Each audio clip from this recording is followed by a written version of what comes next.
ऐकिले उदंडवर्णन नक्षत्रमय ऐसे चंद्रभागा ऐसे विमातीर ऐसा विषयवर देवकुटे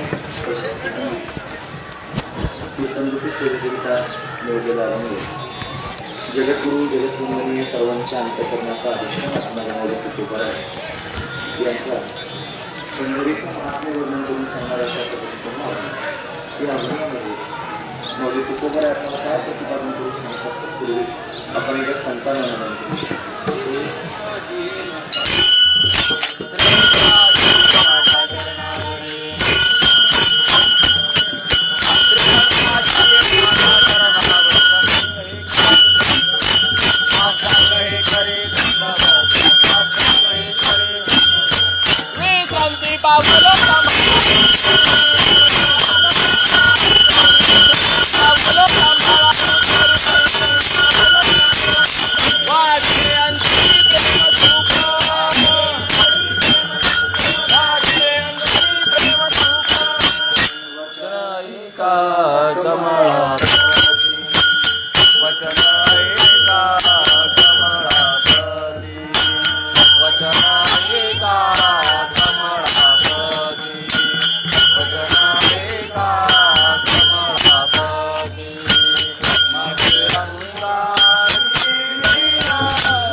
विश्रांती पावलो सांभाळून वाढले प्रेम सुख उदंड पाहिले उदंड ऐकिले उदंड वर्णिले क्षेत्रमय ऐसे चंद्रभागा ऐसे भीमाती ऐसा केवळ दिले होते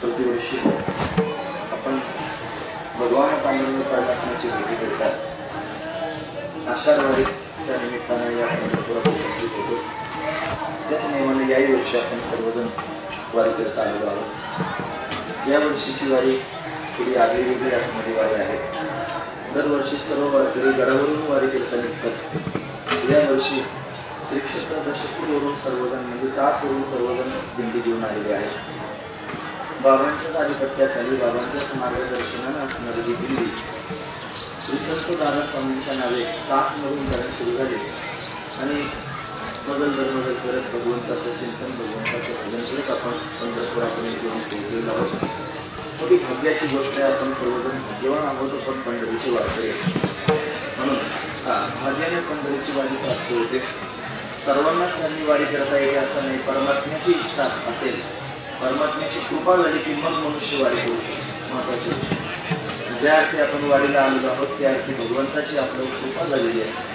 तो आपल्याकडे पाहतोय त्याच्या कृपा आशीर्वादाने आपण पंढरपुरापर्यंत पोहोचलो सुखरूप आपण पंढरपुरापर्यंत आलेलो आहोत आनंदाची गोष्ट काय आहे पंढरीची वारीच का केली पाहिजे या सगळ्या गोष्टी त्यांनी वारकऱ्यांना जाणल्या पाहिजे आणि त्या सगळ्या वारकऱ्यांना माहिती सुद्धा असल्या पाहिजे पण कथा कीर्तनाच्या माध्यमातून त्यांनी ते आपल्याला सहजच करतात हे मला माहीत होतं आणि मग आपण खऱ्या अर्थानं आपलं स्वतःचं वैभव अशा पद्धतीने जाणून घेऊ शकतो पण अशी असणारी वारी आजची एकादशी आणि एकादशीच्या पर्वणीवर असणारी ही कीर्तनरूपी सेवा ही नकारानं करून नाही भक्तकाम कल्पकून भगवान पांडुरंग परमात्म्याच्या अखंड करुणेने त्याच्या दयेने आणि या सर्व संयोजक मंडळींच्या माध्यमातून आमच्या वाटेला आलेले आहेत सेवेकरिता निवडलेला अभंग जगद्गुरु तुकोबारायांचा आहे तुकोबारा या अभंगाच्या माध्यमातून पंढरीचं महात्म्य वर्णन करून सांग काय सांगतात महाराज तुम्हाला उदंड पाहिले उदंड ऐकले उदंड वर्णिले क्षेत्र नाही उदंड क्षेत्र पाहिले उदंड क्षेत्रांविषयी ऐकलं आणि उदंड क्षेत्रांचा महिमा सुद्धा वर्णन करून सांगितलं हे सगळं जरी आम्ही केलेलं असलं तरी सुद्धा पंढरपुरात आल्यानंतर पंढरपुराला पाहिल्यानंतर विशेषत्व अनुभवाला आलं एक अनुभूती त्यांनी अंतःकरणामध्ये प्रगट झाली की अशी चंद्रभागा असं भूमेचं तीर आणि असा विटेवर असणारा देव कुठेच पाहायला मिळाला जेवढं उदंड आधी ऐकून घेतलं की नाही आपण, या सगळ्या उदंड ठिकाणी उदंड क्षेत्रांमध्ये असं पाहायला मिळालं नाही. हे महत्त्वाचं. महाराज काय आणखी विशेष तुम्हाला पाहायला मिळालं की म्हणजे ऐसे संतजन, ऐसे हरिदास आणि ऐसा नामघोष सांगत होते, असे संतजन त्यांनी कुठेच पाहायला भेटत. म्हणून सगळ्या जगभरात सगळी ही वारी प्रसिद्ध आहे. आता सध्याची गोष्ट सांग, या वारीला गिनीज बुकात त्यांनी विशेष असणारं नाव प्राप्त झालं. म्हणून गिनीज बुकात त्याचं त्यांनी नोंद झालेली आहे, या वारीची नोंद झाली. का बरं? असं पाहायलाच भेटत नाही. ऐसे संतजन पाहायलाच भेटत नाही, ऐसे हरिदास कुठेच पाहायला मिळत नाही. आणि एवढंच नाही तर ते फक्त येतात आणि एकत्र येऊन राहतात असं नाही. ऐसा नामघोष सांगतात, सर्वजण नामघोष करतात, भगवंताचं चिंतन करतात.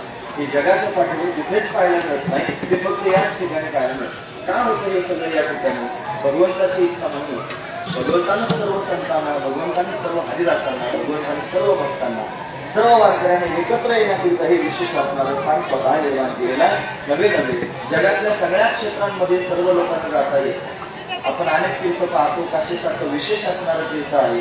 आपण 4 धाम पाहतो, बद्रीनाथ, केदारनाथ पाहतो, रामेश्वर पाहतो, द्वारका पाहतो. हे सगळेचे सगळे धाम आहेत, पण सगळ्या लोकांना तिथपर्यंत जाता येईल. मग या मराठी प्रांतामध्ये असणाऱ्या भोळ्या भाबड्या लोकांना जर त्यांनी या सगळ्या क्षेत्रांमध्ये जाता येत नसेल, मग त्यांनी तीर्थयात्रा आधीपासून करायच्या नाहीत का? त्यांनी भगवंताचं भजन कीर्तन करायचं नाही का? केलं पाहिजे. मग कसं करायचं? मग भगवंतानं उपकारच केला. काय उपकार केला? या सगळ्या भोळ्या भाबड्या अनाथ हा शब्द वापरला तुकोबराने त्यांच्याकरिता पंढरी भगवंतानं स्वतः तुका माने आमा अनाथाकार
पंढरी निर्माण केली गेली.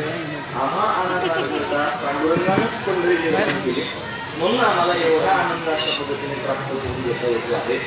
हे जगद्गुरु तुकोबराय सर्वांच्या समोर वर्णन करत आहेत. असा अभंगाचा सरळ अर्थ पाहण्याचा प्रयत्न विडोबा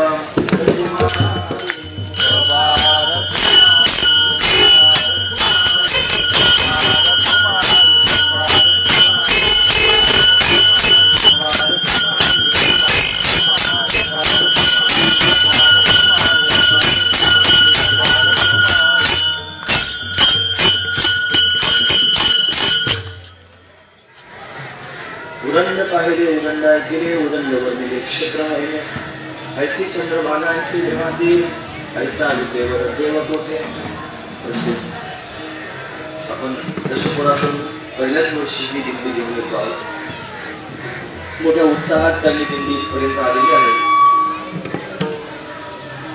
आदरणीय हरिभक्तीपरायणचे जगुमामा यांनी विलक्षण परिश्रम केले आणि त्या परिश्रमातून त्यांनी ही दिंडी साकार झाली. पूर्वीचेच बाबांच्या समाजाचे मुक्काम आहेत, त्याच मुक्कामावरती थांबत अतिशय सुंदर असणारी व्यवस्था करत दिंडी इथपर्यंत येऊन पोहोचले. बाबांनी मार्गशीर्ष महिन्यामध्ये दिंडी करायची असा निर्णय केला, म्हणून मार्गशीर्ष महिन्यात दिंडी मागच्या वर्षी आली. या वर्षी आपण काय केलं पाहिजे? आषाढवारी देव स्वतः सांगतोय आषाढी कार्तिकी विसरू नका म्हणून, आणि सांगत असे दूध पांडुरंग. पण आषाढ कार्तिकीला आपण जाणं बंद कसं करावं म्हणून त्यांनी ते आपण सुरू ठेवलं पाहिजे. परिसरातून सगळ्या त्या जशा पंढरपूरच्या दिशेने जातात तशी आपल्याही गावातून त्यांनी दिंडी व्हावी अशी सदिच्छा जगमामाच्या अंतःकरणात निर्माण झाली. आणि त्यांनी सर्वांच्या संमेलनाने सर्वांना त्यांनी एकत्रित करून हा निर्णय घेतला की आपण आपल्या गावातून दिंडी काढू. म्हणून अशा पद्धतीने दिंडी झालेली आहे. सर्वजण आनंदी आहेत. तिथं आल्यानंतर सर्वांचे चेहरे पाहायला आले की सर्वजण अतिशय आनंदाने परत येऊन पोहोचलेले आहेत. म्हणजे कोणत्याही प्रकारची त्रुटीमध्ये जाणवली नाही, कोणाला कोणत्याही प्रकारचा त्रास झाला नाही, कोणत्याही प्रकारची युनियन झाली नाही. याचा अर्थ त्याने ती संतांची पांडुरंगाची असणारी जी शक्ती आहे ती आपल्याला इथपर्यंत सुखरूप घेऊन आलेली आहे. मी माझ्या सामर्थ्याने इथपर्यंत सुखरूप आलो असं जर तुम्ही म्हणत असेल की योग्य नाही. तो परमात्मा आपल्याला इथपर्यंत सुखरूप घेऊन आलेला आहे हे निर्णय येतो. भगवंताच्या कृपेने आपण इथपर्यंत सुखरूप अशा पद्धतीने आलेलो आहोत. या कथा दिसतात नाही 2 वाऱ्या केल्या यावर्षी. म्हणजे भगवान शंकराचार्यांच्या रथयात्रेबरोबर त्यांच्या पताका आल्या, येऊन परत गेल्या, परत त्याने दिल्ली तिथपर्यंत आल्या. म्हणजे त्याने एका वर्षात 2 वाऱ्या केल्या पताका. महत्वाची गोष्ट आहे. म्हणजे एकाच आषाढवारीच्या 2 त्यांनी वाऱ्या पताकांच्या माध्यमातून घडल्या. फक्त पताकांचे घडल्या असं नाही, याची बरीच मंडळी अशी आहेत की जी परत 2 वारी करता आलेली आहे. सर्वांना आनंद आहे, आनंदाचा सोहळा आहे. आणि पर्वणीच खऱ्या अर्थाने ती पर्वणी आपल्या जीवनामध्ये आपल्याला प्राप्त होते आणि आपण त्या पर्वणीमध्ये आनंद लुटतो. कारण आनंद लुटण्याकरिताच मनुष्य शरीर मिळालेलं आहे. नवे नवे ज्ञान मनुष्याला त्यांनी भगवंतांना बुद्धी दिलेली आहे आणि बुद्धी त्यांनी जी भगवंताचा विचार करू शकते विलक्षण असणारी बुद्धी आहे. या बुद्धीला सामान्य समजू नका. जशी चित्रकलेच्या भक्ती तरी ते बहुतेक असते ज्याची पद्धती तशी सद्बुद्धी त्रिकुटी म्हणू नये. पण सद्बुद्धी जी असते ती त्रिकुटी म्हणायची नाही. मग काय सद्बुद्धी आहे? प्रपंच मोठा करण्याची बुद्धी सगळ्याच लोकांना होते, ती स्वाभाविक आहे. तो स्वाभाविक प्रपंचामध्ये त्याने जातो, त्याला शिकवावं लागत नाही. त्याला त्यांनी प्रपंचातल्या सगळ्या गोष्टी त्यांनी असे त्याला भांडकुंड सगळा संसार बायको मुलं आई बाप सगळे भाऊबंद या सगळ्या गोष्टी स्वाभाविक रीतीने तो करतात. पण हे सगळं करणं म्हणजे काय पुरुषार्थ नाही, हे सगळं करणं म्हणजे काय मोठे पण नाही. मग सद्बुद्धी कशाला म्हणायचं? त्याला सद्बुद्धी म्हणत नाही, ही सामान्य बुद्धी आहे. मग सद्बुद्धी जर कोणती असेल तर भगवंताची शरणागती करण्याची बुद्धी व्हावी ही सद्बुद्धी आहे. भगवंताचं भजन करण्याची बुद्धी व्हावी, भगवंताची वारी करण्याची बुद्धी व्हावी. त्यापेक्षा ज्ञानोबा सांगतात बुद्धीचे वैभव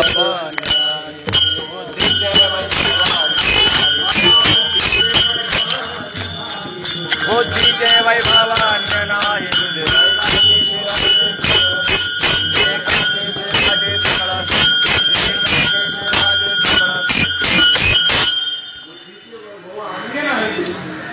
फार मनुष्य बुद्धिमान असला, फार बुद्धी त्याची अगदी त्यांनी सूक्ष्म असणारी बुद्धी असेल, जो त्यांनी विज्ञानवादी असेल, त्यानं बरेच संशोधन केलेले असतील, तो मोठा शास्त्री पंडित झालेला असेल, पण हे सगळं जरी झालेलं असलं आणि भगवंताची शरणागती जर त्यांनी केली नसेल तर संतांच्या दृष्टीने तो नापास आहे. त्याला काहीच केलं नाही, त्याला काहीच करता आलं ही महत्वाची गोष्ट. मग खरी बुद्धी तर तीच आहे जी भगवंताच्या चरणाजवळ स्थिर होते, भगवंताचं भजन करते नव्हे. त्या बुद्धीमध्ये भगवंताचं चिंतन करत आहे, भगवंतापर्यंत जाण्याची उर्मी निर्माण होते. ही श्रेष्ठ असणारी सद्बुद्धी आहे. पण आपण सर्वजण पंढरीच्या वारी करता आलो, आपल्याला ही सद्बुद्धी झालेली आहे जी त्याने दुसऱ्या कोणाजवळ नाही. हे सगळे वारकरी त्यांनी भगवंताला प्रिय आहेत, त्यांना भगवंतानंच प्रिय ही विशेष असणारी बुद्धी आहे. म्हणून आपण त्यांनी वारी करतो आहोत.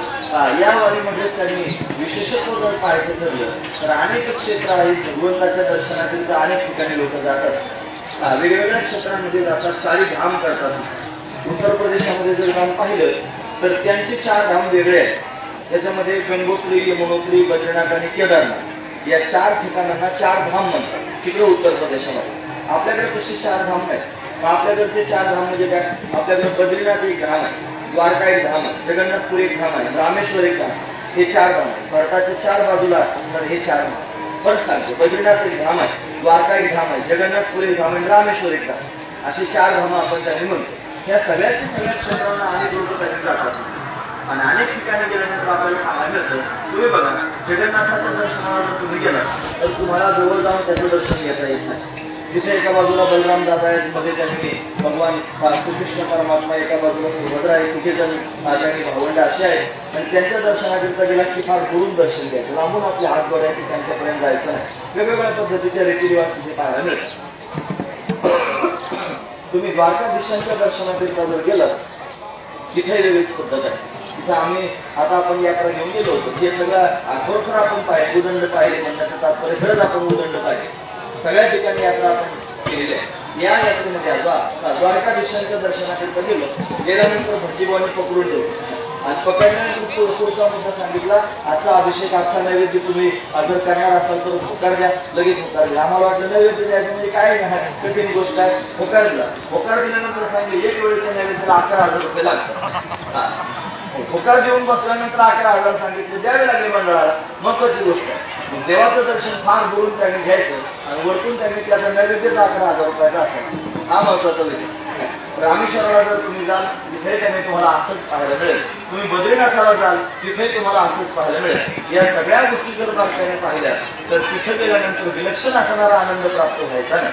तुम्ही श्रीनाथ भगवंताला नाथद्वारा नावाचं ठिकाण आहे राजस्थानमध्ये आणि तिथे त्यांनी भगवान उभा आहे. तो असाच पांडुरंगासारखा उभा आहे. त्याचे समान असे चरण आहेत. त्याने कमरेवर एक हात दिलेला आहे आणि डावा हात त्याने असा उंच केलेला आहे. एक हात असा उंच केलेला आहे. त्याला श्रीनाथ भगवान म्हणतात. श्रीमद भागवताची तुलना करत असताना भगवंताचं जे विग्रह आपण वर्णन करून सांगतो, भगवान त्यांनी जो वाङ्मय स्वरूप भगवंताचं श्रीमद भागवत आहे आणि त्याची अर्चना मूर्ती जर कोणती असेल तर श्रीनाथ भगवान. म्हणजे त्यांनी 12 स्कंद भागवतामध्ये आहेत. त्या 12 स्कंदांमध्ये त्यांनी शेवटचा स्कंद जो आहे त्याला आश्रय लीला म्हणतात आणि तो जो श्रीनाथ आहे हा उंच करून सगळ्या जगाला आश्रय देतो आहे. म्हणजे मला त्यांनी शरणे असं त्यांनी म्हणतोय. पण तिथं गेल्यानंतर सुद्धा प्रत्यक्ष त्याचं दर्शन प्राप्त करून घेता येत नाही, म्हणूनच त्याला नमस्कार करावा लागतो. अशा अनेक गोष्टी पाहता येईल. बालाजी सारखा श्रीमंत देव जगात तिथे त्यांनी पाहायला मिळायचं नाही. त्या बालाजीची यात्रा करून बघा. त्या बालाजीला तुम्हाला बल्बच्या उजेडात सुद्धा पाहता येईल. त्याला दिवे लावलेले असतात, मिनमिन करणारे दिवे असतात. त्या दिव्याच्या मंद प्रकाशामध्ये त्याचं दर्शन घ्यावं लागतं. जवळ जाण्याची गोष्ट लांब आहे. मग ज्याची तुम्ही भक्ती करतात त्याच्या जवळच तुम्हाला जाता येत नाही. ज्याचं तुम्ही चिंतन करता त्याच्यापर्यंत तुम्हाला जाता येत नाही. मग असं जर घडत असेल तर मग त्या परमात्म्यापर्यंत तुम्ही जाणार केव्हा, तो परमात्मा भेटणार केव्हा, तुमचा अंतर्गत त्यांनी भगवंताच्या दर्शनाने संतुष्ट होणार केव्हा. हे सगळेचे सगळे क्षेत्र त्यांनी आहेत. त्या सगळ्या क्षेत्रांना त्यांनी बारकाईने पाहण्याचा प्रयत्न केला. त्या क्षेत्रांचा महिमा आहे. म्हणजे काशी क्षेत्रामध्ये त्यांनी जाऊन काशी क्षेत्राचा महिमा श्रवण केला. काय महिमा काशी क्षेत्राचा आहे? म्हणजे काशीत गेल्यानंतर भगवान त्यांनी उद्धार करून देतो. भगवान महादेव तिथे बसले आहेत.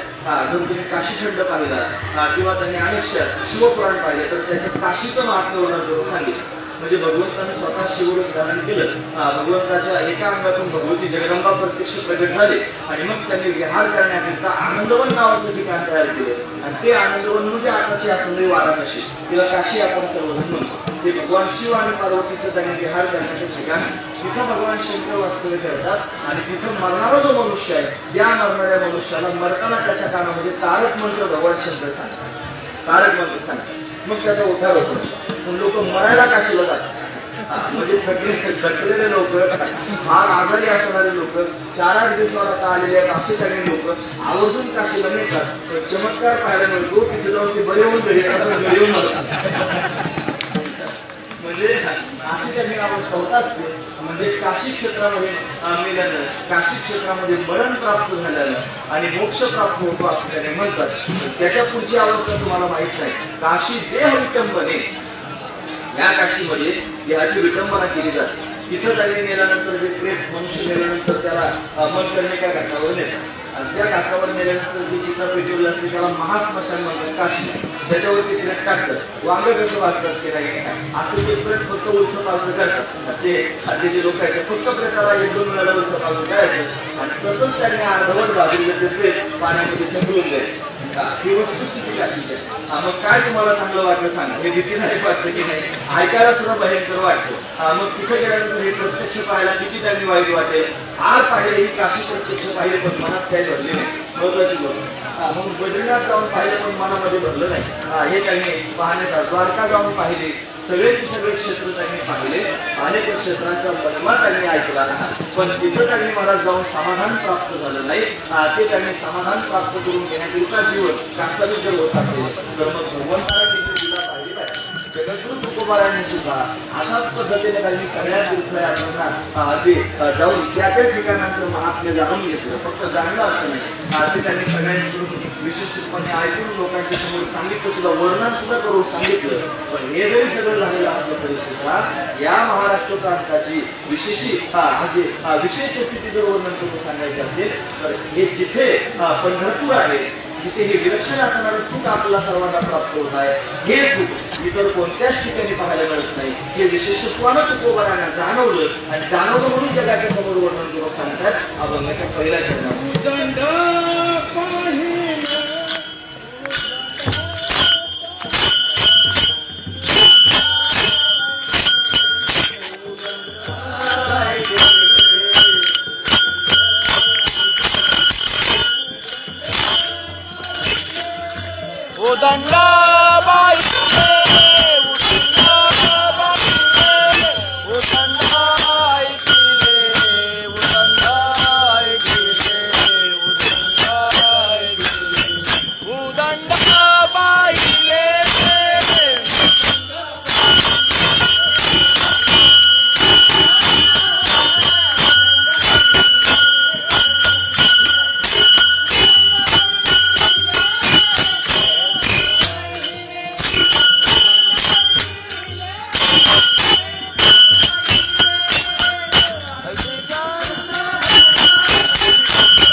तुलनात्मक चिंतन कर, अन्य क्षेत्र, अन्य स्थान, अन्य तीर्थ या सगळ्या तीर्थांच्या तुलनेमध्ये ही पंढरी कशी विशेष आहे याचं विशेषत्वानं वर्णन तुकोबाराने करून सांगायचं.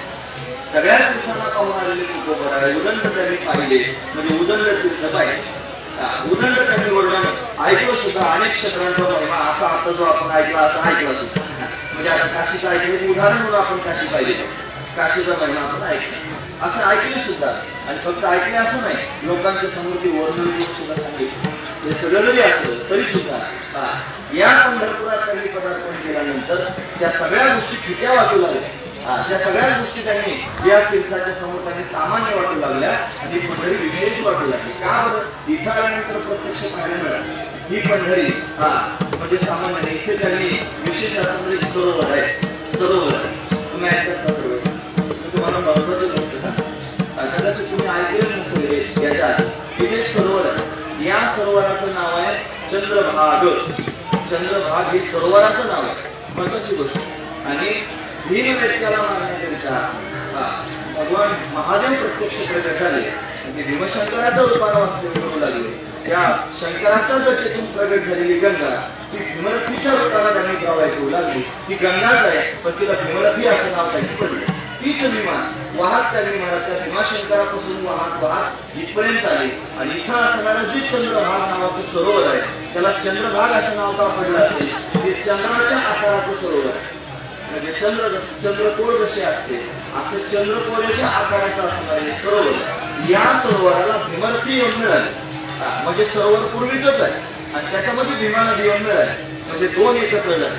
म्हणून भीमा आणि चंद्रभागा हे सर्वजण म्हणतात पण त्याचा अर्थ माहित नाही. भीमा आणि चंद्रभागा असं शब्द आहे की नाही, भीमा आणि चंद्रभागा आपण म्हणतो. म्हणून इथं सुद्धा या अभंगात सुद्धा आयसी चंद्रभागा आणि आयसी भीमा असे दोन शब्द वापरले की नाही. त्याचं कारण हेच आहे. चंद्रभाग हे सरोवर आहे आणि भीमरथी ही त्याची गंगा आहे.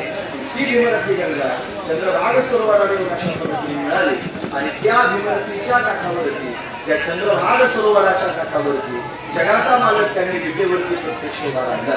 आणि तो सगळ्या भक्तांना त्यांनी आनंद देण्यासाठी उभा राहिलेला आहे. सगळं जग पाहून आलो पण असं चंद्रभाग सरोवर कुठे पाहायला मिळालं नाही. सगळं जग अनेक सरोवर पाहायला मिळतात. 4 सरोवर प्रसिद्ध आहेत. आपण त्यांनी त्या सरोवरांची नाव आहे कैलास मान सरोवर, कैलास पर्वताच्या जवळ असणारं सरोवर आहे, त्याला मान सरोवर म्हणतात आणि आताच त्याची यात्रा करून आलो. या सरोवराचं विशेषत्व सांगतो. महत्वाचा म्हणजे त्या सरोवरामध्ये एक सरोवर गोड पाण्याचं सरोवर आणि फक्त एक टेकडीमध्ये आहे. आणि त्या टेकडीच्या पलीकडच्या बाजूला तेवढाच पाण्याचा साठा आहे आणि तो त्यांनी त्याला राक्षस ताल म्हणतात. तिथं त्यांनी खाऱ्या पाण्याचं सरोवर आहे, वरती गेलं नाही. एवढ्या हिमालयात त्यांनी कैलास पर्वताच्या पायथ्याला ते 2 सरोवर आहेत. एक कैलास मान सरोवर आहे आणि दुसरं त्यांनी असणारं ते खाऱ्या पाण्याचं सरोवर आहे. म्हणून कैलास मान सरोवर एक सगळ्यात आधीवरती आपण पाहतो. दुसरं सरोवर आहे बिंदू सरोवर. बिंदू सरोवर ते बिंदू सरोवर जे आहे तर ते कर्दमानं तपश्चर्या केली. ब्रह्मदेवाच्या सावलीपासून झालेला मुलगा, त्याचं नाव कर्दम. या कर्दमानं गुजरात प्रांतामध्ये तपश्चर्या केली. त्याच्या तपश्चर्याला पाहून भगवान प्रसन्न झाले. कर्दमानं तपश्चर्या अशी कठोर केली, त्याची प्रकृती क्षीण झाली. काहीच न खाता पिता तपश्चर्या केली. असा मृत्यूपुरा झाला कर्दम. भगवान आले आणि भगवंतानं पाहिलं माझा भक्त आहे, माझी उपासना करतोय, उपास धरून आहे आणि एवढा मृत्यूपुरा झाला. देवाला अनावर झालं आणि भगवंताच्या डोळ्यातून अश्रुबिंदू त्यांनी पाहू लागले. जो भगवंताच्या डोळ्यातून अश्रुबिंदू जिथे पडला त्या ठिकाणी सरोवर तयार झालं. त्याला बिंदुसर असं त्याने तीर्थ बिंदू सरोवर असं नाव पडलं. म्हणजे देवाच्या नेत्रातून पडलेला अश्रू त्याचं झालेला सरोवर त्याला बिंदू सरोवर म्हणतात. दुसरा सरोवर गुजरात प्रांतामध्ये आहे, त्याचं नाव आहे नारायण सरोवर.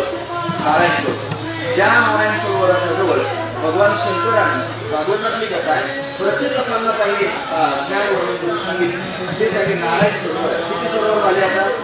3 झाले. त्याच्यानंतर 4थं सरोवर आहे, त्याचं नाव आहे पंपा सरोवर. हे पंपा सरोवर कर्नाटकामध्ये आहे. भगवान प्रभू रामचंद्र ज्या वेळेला वनवासामध्ये निघाले होते आणि शेतीचा शोध घेत जात असताना शबरी त्या ठिकाणी राहते. ती पंपा सरोवराच्या जवळ राहते. ते पंपा सरोवर आहे. असे 4 सरोवर सगळ्या जगाला माहिती आहेत, सगळ्या लोकांना माहिती आहे. पण 4 सरोवर भारतामध्ये प्रसिद्ध आहेत असं नाही. या पंढरपुराला सरोवर आहे आणि त्याचं नाव चंद्रभाग नावाचं सरोवर आहे. पण ते जे सरोवर आहे त्या सगळ्या सरोवरांपेक्षा इथं काही विशेषत्व आहे. का विशेषत्व याला प्राप्त झाला असेल? या सरोवराच्या काठावरती एक दिव्य असणारा भक्त वास्तव्य त्यांनी करून आला.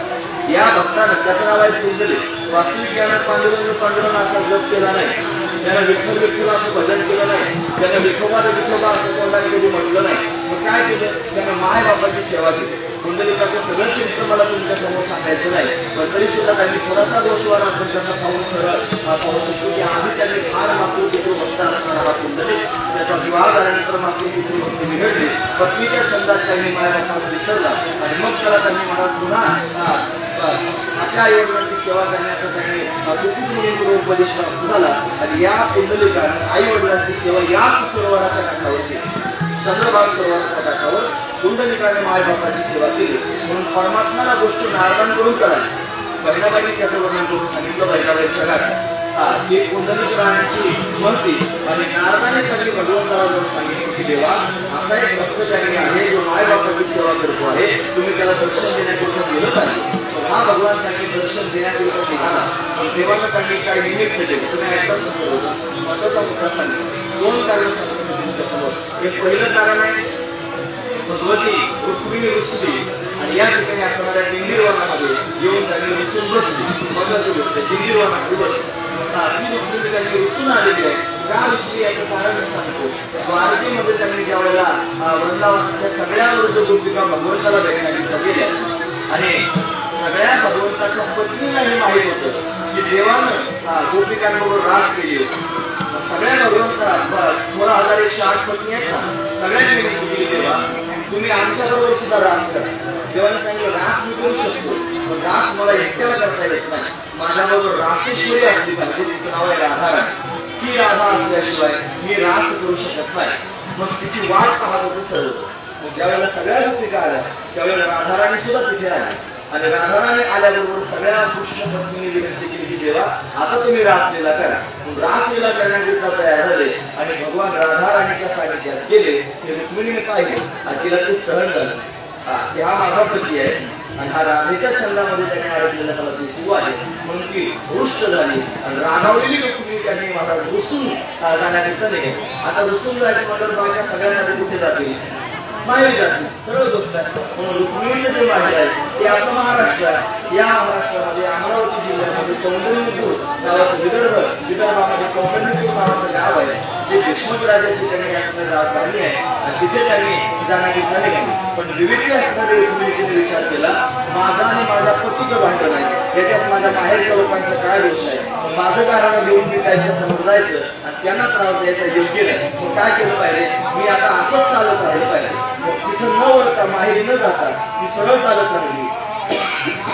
म्हणजे या चंद्रभागा सरोवराच्या प्रांतामध्ये निखिलवनामध्ये अशा पद्धतीने बसतो.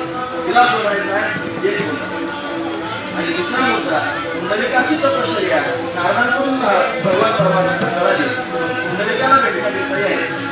काय कुंडलिकाला भेटण्याकरिता हा परमात्मा कुंडलिकाला भेटण्याकरिता वैद्याकडून धारण करून आला. हे तुम्हाला माहिती आहे ना. वैद्य झाला, वैद्य म्हणजे डॉक्टर झाला.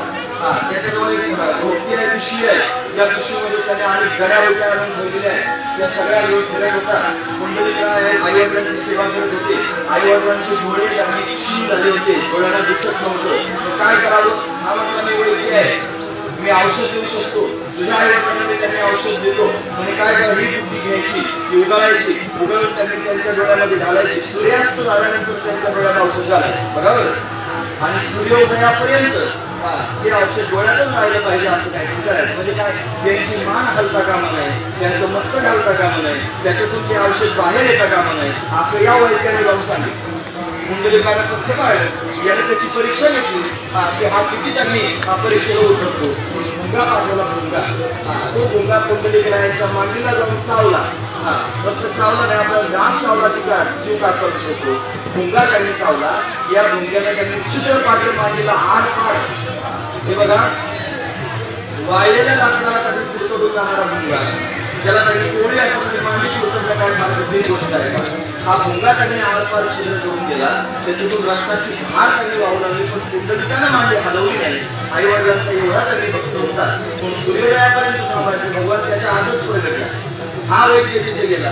हा प्रत्यक्ष रूप धारण करून उभा राहिला. म्हणला, अरे कुंडलिका, मी सामान्य नाही, जगाचा मालक आहे, अनंत कोटी ब्रह्मांडाचा नायक आहे, तुला भेटण्याकरिता प्रत्यक्ष आलेलो आहे, जरा बघ तरी माझ्याकडे, असं त्यांनी बोलायला सुरुवात केली. म्हणून त्यांनी कुंडलिकाने मागं वळून पाहिलं तर खरोखर भगवान होते. म्हणजे देवा, तू आला तिथपर्यंत ठीक आहे, पण माझ्या आई वडिलांचे डोळे बळी झाले.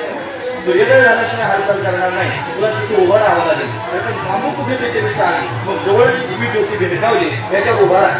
तुला जर गरज असली तर उभा राहा. महत्वाची गोष्ट आहे. म्हणून देव विटेवरती उभा राहिला आणि तो त्यांनी अशा पद्धतीने सूर्योदयापर्यंत उभा राहिला. सूर्योदय झाला. कुंडलिकाच्या बाबतीत त्यांचे डोळे त्यांनी पूर्वस्थितीमध्ये आले. चांगलं त्यांना दिसू लागले. गैर्याने कुंडलिकाने भगवंताकडे पाहिलं. तेव्हा ते आक्रमण, मी मोठा अन्याय आहे, तुला त्यांनी उभं राहावं लागलं, तुला मी उभं केले, तुम्हाला क्षमा करणं. भगवान प्रसन्न झाले. कुंडलिकाला सांगितले, तुझी भक्ती पाहून त्यांनी आलो. काय तुला वचन हवंय ते सांग. मग त्याला वटाने देऊन टाकलं. त्याने मागितलं, मुलं बाकी तरी काढली लावूया. मग त्यांनी वरदान कुंडलिकाला देऊन टाकलं आणि मग सांगितलं की याच चंद्रभागाच्या तीरावरती उभा राहील. आणि उभं राहून त्यांनी जेवढे लोक येतील, भोळे भांबरे जसे असतील तसे सगळ्यांचा उद्धार करेल. या चंद्रभाग सरोवराला, या भीमनदीच्या काठाला एवढं महत्व का आलं, त्याचं कारण असा देव विटेवरती उभा राहिला. हा देव विटेवरती उभा राहिला, तर अशा पद्धतीने उभा राहिला जो जगाचा मालक आहे, जो अन्य ठिकाणी एवढे उपचार करून घेतो, एवढ्या उपचारांची आवश्यकता त्याला पडते. हा असा भोळा भाबडा देव आहे की ज्याला तुम्ही काही उपचार करू नका, त्याच्याकरिता काही देण्याची आवश्यकता नाही. फक्त तुमचे 2 हात आणि तिसरं मस्तक जरी त्याच्या समोर नेऊन ठेवलं तरी पण प्रसन्न होतो. बऱ्याला प्रसन्न होणारा हा देव आहे. सर्वांना मोक्ष देणारा हा देव आहे. सर्वांना उद्धारापर्यंत घेऊन जाणारा हा देव आहे. वनदेखील काढणारा हा देव आहे. असा विटेव उभा राहिलेला देव पुढेच पाहायला मिळणार नाही. सगळे उदंड पाहिले, उदंड ऐकले, उदंडवरतीने क्षेत्र सांगले, हे सगळं उदंड रूपानं झालं. पण अशी चंद्रभागा पाहायला मिळाली नाही, आपलं भीमनदीचे तीर पाहायला मिळालं नाही. आणि त्यातलं विशेषत्व असं आहे की असा विटेव उभा असणारा देव जगात कुठेच पाहायला मिळाला नाही. हा बघायचा दुसऱ्या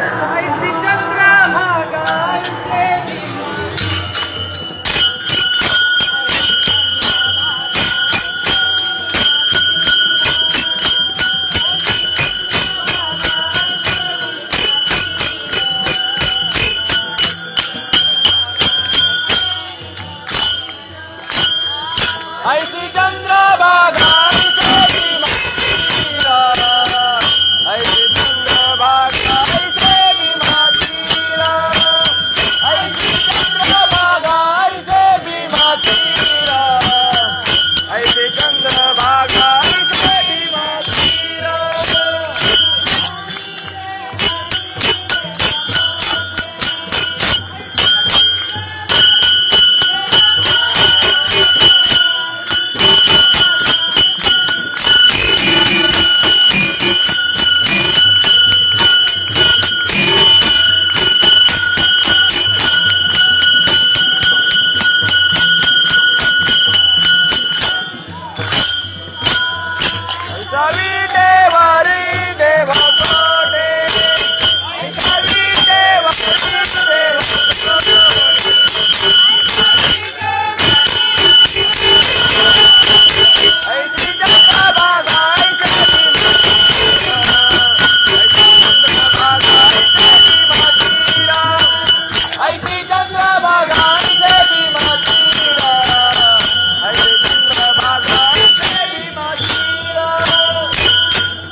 ऐसा विद्येवर देव कुठेच नाही सांगा कुठे आहे तर पाहिला असेल तर कुठंच पाहिला नाही पण अशा पद्धतीने हा परमात्मा विद्येवर विशेष कोण आणण्याची गोष्ट आहे विद्येवर विद्येवर उभा आहे हा परमात्मा म्हणून ही विधी सुद्धा सामान्य नाही ही विधी म्हणजे शापानं प्रगट झालेला इंद्र आहे इंद्राला त्यांनी शाप प्राप्त झाला तो त्यांनी प्रगट झाला त्या दिवसा इंद्राला भग पडले सर्वांना इंद्रा पडले भग चंद्र झाला काळा नारद चुकला काळा त्याला अगयुक्त असणारा इंद्र त्यांनी तो पंढरपूर क्षेत्राकडे आला त्याचे भगनियुक्त होण्याकरिता काय केलं पाहिजे या चंद्रभाग सरोवरामध्ये एक तीर्थ आहे त्या तीर्थाचं नाव आहे लोहदंड नावाचं तीर्थ तुम्ही ऐकत नसेल तर म्हणतो तो मुद्दा लोहदंड तीर्थ कुंडलिकाच्या समोर त्याने असणारे तीर्थाला लोहदंड तीर्थ म्हणतात या तीर्थामध्ये स्नान इंद्रानं केलं मग इंद्र त्यांनी पावन झाला ही महत्वाची गोष्ट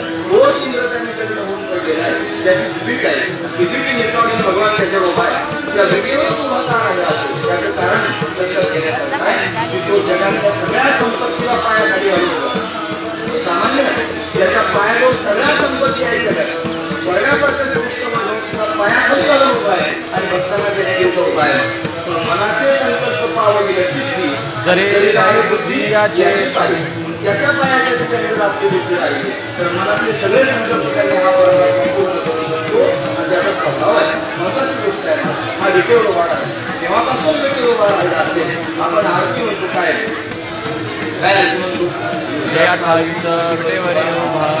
म्हणजे सगळ्या भड्या भाकड्या लोकांना एकच माहिती आहे की 28 युगापासून जे विटेवर बरंच सांगतो आहे का बरं किती युगांपासून उभा आहे 28 पण असं नाही असं नाही 28व्या युगात विटेवरती उभा आहे असं आहे कालगणनेचा जर आपण थोडासा विचार पाहिला तर त्याच्यामध्ये मन्वंतर लीला भागवतामध्ये मन्वंतर या मन्वंतर लीलेमध्ये बघा आता 28 युगापासून उभा नाही म्हणल्यावर बाकीचे लोक म्हणजे संप्रदायापेक्षा काही वेगळं दिसते वेगळं नाही वस्तुस्थिती सांगतात महत्वाची गोष्ट आहे मन्वंतर लीला सांगतात की मन्वंतर त्यांची 14 मन्वंतर त्यांनी असतात त्या 14 मन्वंतरामध्ये त्यांनी युगांची संख्या वाटली झाली एका मन्वंतरामध्ये त्यांनी 71 चतुर्युग होता 71 चतुर्युग म्हणजे 4 युग 4 युगांना एक महायुग म्हणतात म्हणजे सत्ययुग त्रेतायुग द्वापरयुग आणि कलियुग असे 4 युग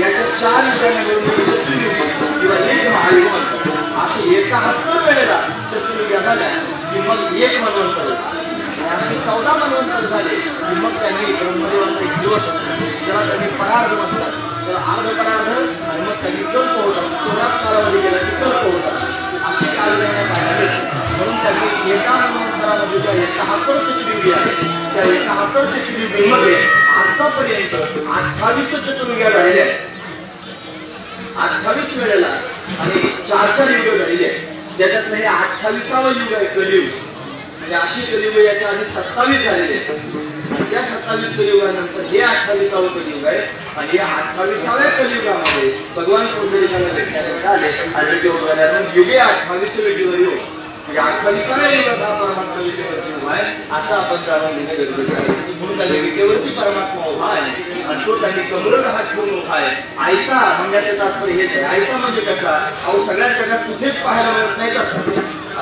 सगळ्या जगात काय पाहायला मिळतो कुठे हातामध्ये शंखचक्र गदा पद्म घेऊन उभा असतो. फिरायला पाण्यात असा आखून बसलेला आहे. तुम्ही बघा जगन्नाथाची मूर्ती तुम्हाला फक्त तोंडच दिसतं त्याचा खालचा शरीराचा भाग दिसत नाही. का बरं तो असा जखडलेला आहे. का बरं जखडला माहिती आहे तुम्हाला त्याचं कारण असं रोहिणी माता. रोहिणी माता म्हणजे बलरामाची आई. या रोहिणी मातेला भगवान श्रीकृष्ण परमात्म्याच्या सगळ्या लीला स्वतः पाहिजे. कारण वृंदावनात गोकुळामध्ये त्यांनी श्रीकृष्ण परमात्म्याची लीला पाहण्याच्या रोहिणी माता होती तिला त्या लीला पाहिजे. भगवंताच्या आसनाने सगळ्यात द्रौपदी आदी करून त्यांनी भगवंताची पहिली सुभद्रा हे सर्वजण त्यांनी भगवंताला फार प्रिय.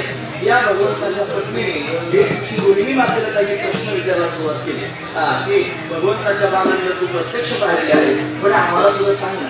असं ज्यावेळेला विचारलं त्यावेळेस ती बाळलीला भगवंताच्या सांगू लागली आणि इतक्यात त्यांनी बलराम दादा श्रीकृष्ण परमात्मा आणि सुभद्रा हे तिघे तिथे आले आणि आल्यानंतर त्यांनी म्हणाल की रोहिणी सांगते आहे आपण जर पुढे गेलो तर सांगणं बंद होऊ शकतं म्हणून त्यांनी सांगणं थांबू नये पण आपण सुद्धा कानाने बिचुकी ऐकावं.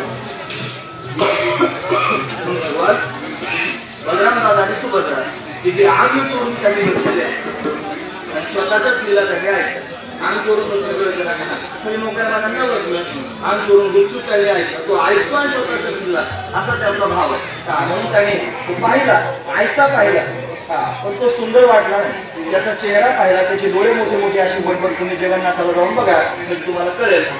पण जो व्हिडिओवर आपल्याला पाहायला मिळतो असा मात्र तिथं नाही. महत्वाची गोष्ट असा तिथं नाही. इथं तुम्ही द्वारकेमध्ये पाहता तो शस्त्र हातात घेऊन उभा आहे याच्या हातात शस्त्र नाही. महत्वाची गोष्ट तिथं बालाजीला आपण पाहिलं की तो अभय मुद्रा देतो आहे त्याने असे त्याचे दोन हात आहेत ना अशी मुद्रा त्याने धारण केलेली आहे. मग इथं त्यांनी मला आयसा मानण्याचं तात्पर्य काय आयसा मानण्याचं तात्पर्य हेच आहे की असा कुठेच नाही. सगळ्या ठिकाणी वेगवेगळ्या मुद्रा पाहायला मिळतील शस्त्र घेऊन जाताना पाहायला मिळेल कुठेतरी जखडून बसलेला पाहायला मिळेल. आयसा मानण्याचं तात्पर्य विटेवर कमरेवर हात ठेवून उभा राहते ना आयसा कुठेच पाहायला मिळणार नाही. विटेवर आणि कमरेवर हात देऊन त्याला कमरेवर हात का दिले असतील त्याचे अनेक कारण आपल्याला पाहता येईल. आता 11:15 वाजले नाही का जास्त कारण आपण जोडी सापडतील ते तेवढी त्याने 2 मिनिटात पाहू. त्याने त्याने मला वाट पाहण्याचे त्याच्याबरोबर हात देऊन उभा आहे. काळाला धमकी देण्याकरिता कमरेवर हात देऊन उभा आहे. भक्तांना त्यांनी अभय देण्याकरिता कमरेवर हात ठेवून उभा आहे. अनेक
कमरेवर हात ठेवून त्यांनी परमात्मा उभा आहे.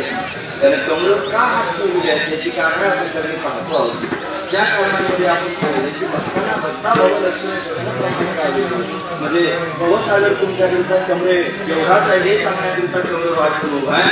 असा देव कुठे पाहिला का आयसा म्हणण्याचं तात्पर्य मला सांगायचं आयसा विषय असा उभा आहे ना. हे सांगण्याचं तात्पर्य हेच आहे की भक्तांना काही महाराज अशा पद्धतीने हे सांगणारा देव जगात कुठे पाहायला मिळाला नाही म्हणून आयसा शब्द वापर. त्याच्यानंतर त्यांनी भक्तांची वाट पाहतो. वाट पाहायला भेटीची आवडी आणि कृपाळू कातडी उतावे असा वाट पाहणार सगळ्या ठिकाणी देव आहे.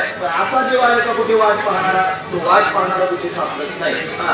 सगळ्या ठिकाणी देव आहे म्हणून हा काळाला धमकी देणारा देव कुठे पाहायला का तो पाहायला मिळत नाही. पण आयसा विटेवरी देव कुठे हे आयसा म्हणण्याचं तात्पर्य आहे. या अनेक गोष्टी मला तुमच्या समोर सांगता येतील म्हणून तुकोबा या अभंगात विशेष रूपाने सांगतो आयसा विटेवरी देव कुठे.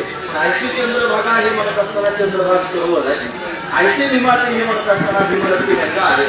ती गंगा अगदी सरोवर काही एकत्र झालेला आहे आणि त्याच सरोवराच्या काठावरती अशा पद्धतीने आख्यायिका असणारा आयसा विटेवरी देव कुठे सांगा असा कुठेच पाहायला मिळाला नाही. हे विशेषत्व आहे. मग फक्त देवत्व आहे काय तुम्हाला विशेष वाटलं देव आहे पण त्याची कीर्ती आम्ही दिव्यांगात पसरली ही सामान्य नाही.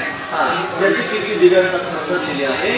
सर्वजण त्याचा महिमा जाणतात आणि त्याचा महिमा जाणून कुंडलिकाला त्यानं वरदान केलेलं आहे म्हणून त्या वरदानानुसार आपलाही उद्धार तो परमात्मा करू शकतो हे जाणून सगळे संत विवेकी असणारे महात्मे विवेकी महापुरुष याच्या दर्शनाकरिता येतात. म्हणून संतांना आमंत्रण देण्याची आवश्यकता पडत नाही. ते भ्रमरासाठी स्वतःहून चालत येतात. म्हणून संत जर शोधायचे असतील संतांना जर पाहायचं असेल तर जगात कुठेच पाहायला जाण्याची आवश्यकता नाही. या आपोआप संत पाहायला भेटतात. हरेची भक्ती करणारे हरिभक्ती करायला हरेची जास्त जगामध्ये अनेक आहेत.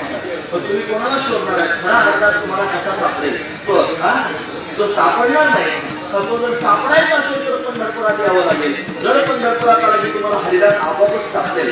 असे संत त्यांनी जगात आहेत की जे विशेष आहे जे भगवंताला फार प्रिय आहे ते जगात कुठे सापडत नाही. पंढरपुरा तुम्हाला सापडतील. संत हरिदास त्यांनी सापडतील. एवढंच सापडेल असं नाही. ज्यांच्या चित्ताचा विशेष देव झालेला आहे ज्यांच्या चित्तातून देव जातच नाही ते देवाविषयी अखंड चिंतन करत राहतात. अखंड भगवंताच्या नामाचा घोष करत राहतात आणि त्या घोषामध्ये स्वतः तल्लीन आहे आणि सगळ्या जगाला तल्लीन करून टाकतात. जे लोक नाव घेत नसतील देवाचं त्यांच्या समोर हे संत जातात लागून या पाया देतो तुम्हाला आणि गरज आली कोणाला अशी विनवणी करतात. म्हणून नाम स्वतःही घेतात आणि जगालाही नाम घेण्याकरिता प्रवृत्त करतात. असा नामघोष या पंढरी क्षेत्रामध्ये प्रत्यक्ष होतो. ते विलक्षण आहे आणि ते विलक्षण वाटलं म्हणून त्याच्या समोर तुकोबराय वर्णन करून सांगतात. आता त्याच्या तिसऱ्या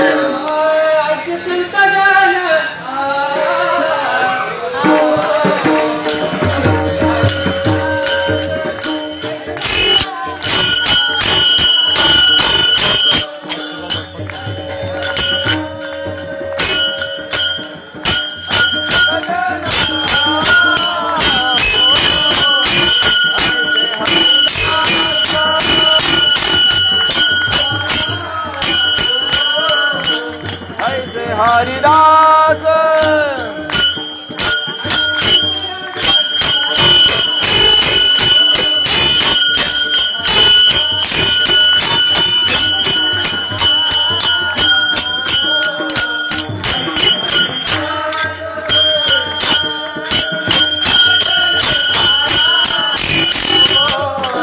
ऐसे हरिदास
ऐसे संतजन ऐसे हरिदास ऐसा नाम बरोबर तुम्ही ऐकत नसेल बघा इथे ऐसा ऐसा तो शब्द आहे ना 6 वेळा आला बाकीने बघा ऐसा ऐसी चंद्र बघा ऐसे निर्माती ऐसा विदेवते ऐसा त्याच्यानंतर बघा ऐसे संत जन ऐसे हरिदास आणि ऐसा नामघोष सांगतो ते ऐसा शब्द का वापरला असेल की ऐसा म्हणण्याचं तात्पर्य असं जगात कुठं नाही म्हणजे याच्या ठिकाणी काहीतरी विशेष आहे याच्या ठिकाणी विशेषत्व सांगायचं काय विशेषत्व सांगायचं ऐशी चंद्र भाग म्हणत असताना विशेषत्व आपण ऐकले हे सरोवर आहे आणि चंद्राच्या आकाराचं सरोवर आहे आयसं कुठेच नाही सरोवर आहे जगामध्ये पण आयसं सरोवर नाही आयसीच्या चंद्रभागा आणि आयसी विमानातील असं विमानाची ज्योती कुठेच पाहायला मिळत नाही विमानाची सगळ्या ठिकाणी पाहायला मिळते पण चंद्रासारखी नदी विमानाची एवढ्याच ठिकाणी आयसी विमान हे तिचं विशेषत्व आहे आणि ते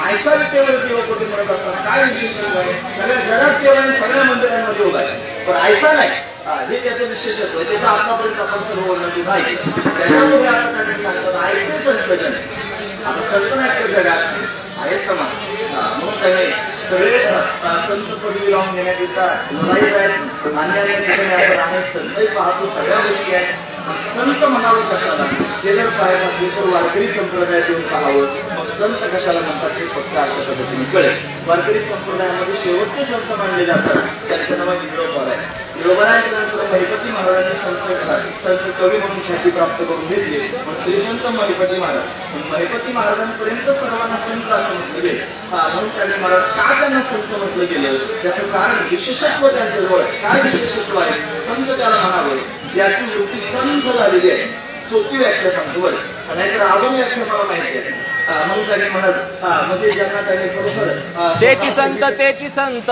ज्यांचा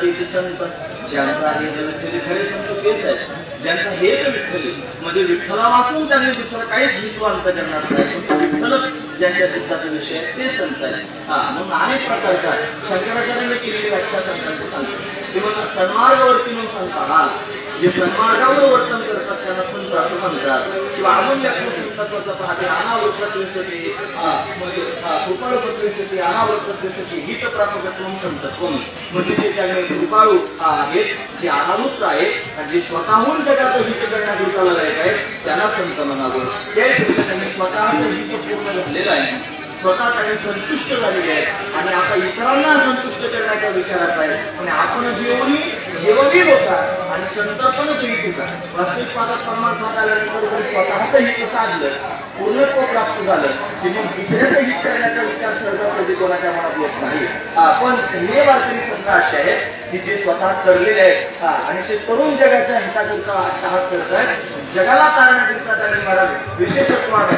अर्भकाचे साठी पंथी हाती धरली पाठी अशी अनेक प्रमाणात आपण त्यांनी पाहू शकतो तैसे संत जगी आणि क्रिया करून जावी ती आली स्वतः जगाच्या समोर क्रिया करून दाखवणारे हे संत आहेत म्हणून आयसे संत हा शब्द वापरावा लागतो महत्वाची गोष्ट आहे पण आयसे संत आयसे हरिदास का म्हटलं असेल हरीचे दास तर अनेक आहेत पण इथं त्यांनी येणारे जे हरिदास आहेत ते विलक्षण असणार जे त्यांनी भगवंताशिवाय दुसरं काही जाणत नाही भगवंताच्या दर्शनाकरिता त्याच्या प्राप्तीकरिता लढाई झालेली आहे त्याच्याकरिता सर्वस्व त्यांनी टाकून देण्याकरिता तयार आहे ते ज्ञानोबराय असू द्या नाहीतर ते निळोबरायांपर्यंतचे कोणतेही सगळे संत असतील ते सर्वस्व देण्याकरिता अशा पद्धतीने तयार आहेत जे देवाकरिता दाखवून झालेले आहेत त्याच्यात काही महिला संत सुद्धा आहेत संत सखूबाई माहिती आहे तुम्हाला तिथं हृदय दाखवून झालं भगवंताच्या भेटीमध्ये कासावी झाले मला काय करा सासूबाई जाऊ देत नाही मग बांधून टाकत थांबाला पक्कट आणि बांधव वारकरी निवडून असताना दिसतात आणि मला जाता येत नाही डोळे बंद करून भगवंताचे चिंतन करू लागले सखूबाई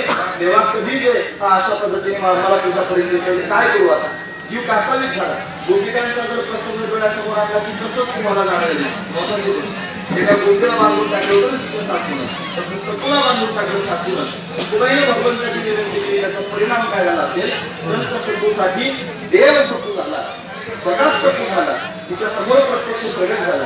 तुला वारीला जायचं नसेल तू, मग मला वारीला जायचं. काय केलं पाहिजे? हे बघ, मी तुला सोडतो, तू वारीला जा. मागच्या कारण काही सुखूबाईला काढून दिलं देवानं आणि स्वतः सुखूबाईवरून त्याला घरात करून स्वतःला बांधून घेतलं आणि भगवानची गोष्ट तुझं काम करू लागलं विशेष. म्हणून सर्वस्वाचा त्याग करून भगवंताची भक्ती करणारी आहे, भगवंताचं दास्यत्व स्वीकारलेलं आहे अशी असणारी ही सखू भगवंताच्या दिशेने त्याने निघून गेली आणि भगवंताचीच होऊन गेली. असे हरीचे दास जगात आहेत महाराज, पण आयसे नाही. हा महत्वाचा विषय, हे विशेषत्व आहे की भगवंतापर्यंत जाऊन त्याच्या चरणावर मस्तक ठेवलं आणि मस्तक ठेवून स्वतःचे प्राण सोडून दिले. आयसे हरिदास सांगत होते. असे हरिदास पाहायला मिळत नाही. आजही आपण दर्शनाला पाठवण्याचा गेलो की वरतून काही गाडी गेली पुढे आपण आलो 7 मजल्याची इमारतमध्ये जेव्हा पुढे आहे एवढी ओलांडून यावी लागते. मग खाली आल्यानंतर त्याने कानोपात्रीचे झाड आपल्याला पाहायला मिळतं आहे की नाही. झाड तिथे काय आख्या आहे कानोपात्रीची की हरिदास आहे की नाही, हरीची भक्ती करणारी आहे की नाही. या कानोपात्रीला त्यांनी मला त्या राजाची नामकथा करण्यासाठी घातली. त्यानं तुला पाहिलं, त्याला असं वाटलं की ती नायकिनीची मुलगी आहे, आपल्या दरबारात तिने सुद्धा नाचावं म्हणून तुला बळजबरी नेण्याची तयारी सुरू झाली. मग काय करावं, तिला शेवटची इच्छा, तिची इच्छा विचारली. तिने सांगितलं एकच इच्छा, मला पांडुरंगाच्या समोर जायचं आणि मला पांडुरंगाच्या चरणावर फक्त डोकं ठेवून नमस्कार करायचा.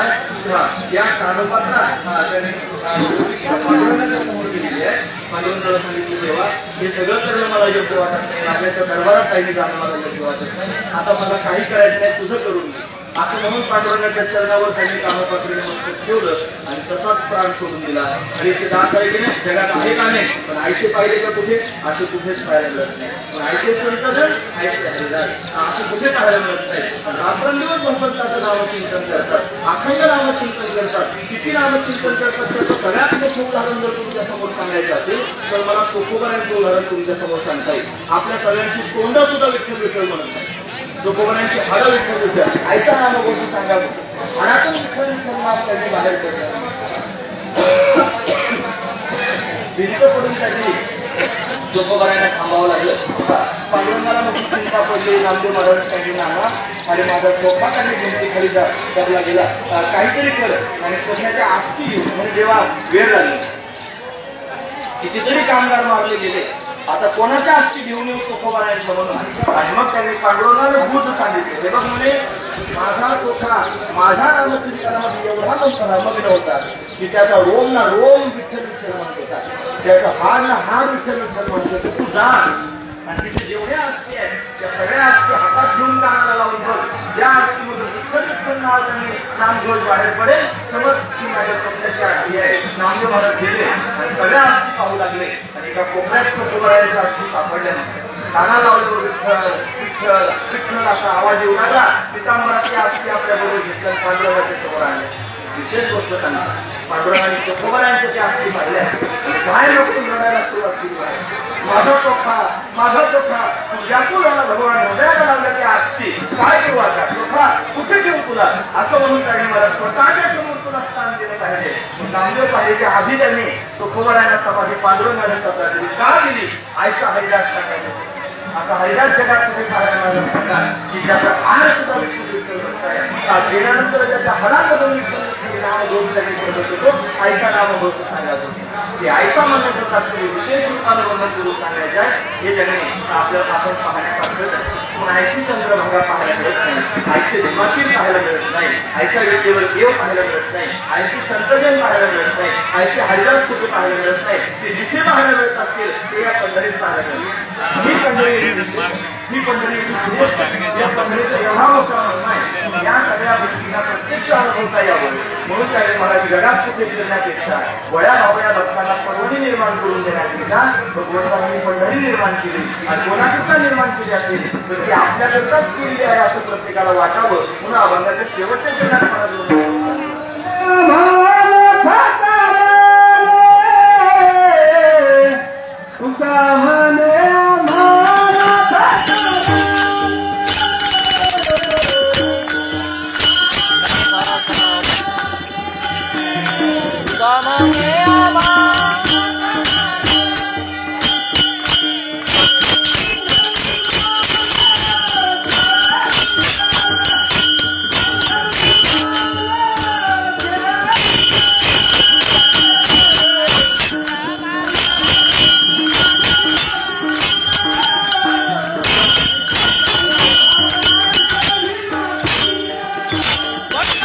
फोटो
काढू का आपण?